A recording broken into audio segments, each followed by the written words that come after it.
6h46 dans la matinale info, tout de suite le sport avec vous. Ilia Grandjean, on commence avec le mondial de hand et ce soir l'équipe de France qui joue son quart de finale face à la Suède. Oui, au stade Pierre-Mauroy à Villeneuve-d'Ascq. En huitième de finale face à l'Islande, il y avait 28 000 personnes dans le stade.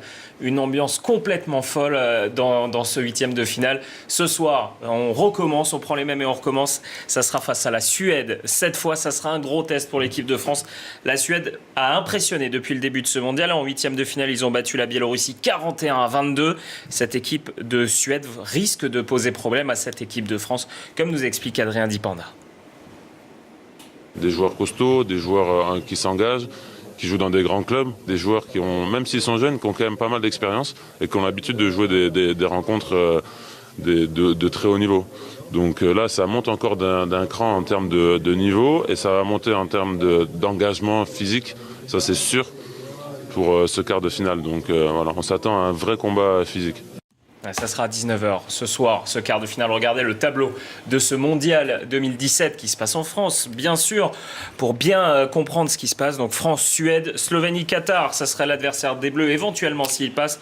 De l'autre côté, Espagne, Croatie, Norvège, Hongrie. La Hongrie qui a battu le Danemark, champion olympique en titre. Ça peut être la surprise du chef dans ce mondial 2017. Du tennis, on connaît l'affiche de la première demi-finale, dame de l'Open d'Australie. Ça sera une demi-finale 100% américaine. Vous vous souvenez hier, Romain, de la petite toupie de Serena Williams ? Évidemment.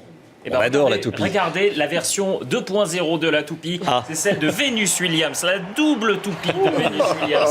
Jolie. Plus gracieuse que sa sœur, elle met plus d'entraque. Ça, c'est votre avis. Non, elle était belle cette toupie. Venus Williams. En tout cas, Venus Williams, 36 ans, qui a eu des problèmes de santé, qui revient. Regardez la joie sur son visage. Une gamine de 36 ans qui atteint les demi-finales. Elle bat Pavlyuchenkova 6-4, 7-6. Celle qui a remporté 7 titres sur Grand Chelem. Jamais l'Open d'Australie. Elle est en finale en 2003 contre sa sœur. Et elle affrontera Coco Van de Weg. C'est la surprise de ces demi-finales chez les dames. Elle a battu Muguruza 6-4, 6-0. Très puissante, très impressionnante l'américaine. Il pourrait même avoir une troisième américaine en demi-finale. Ça pourrait être Serena Williams.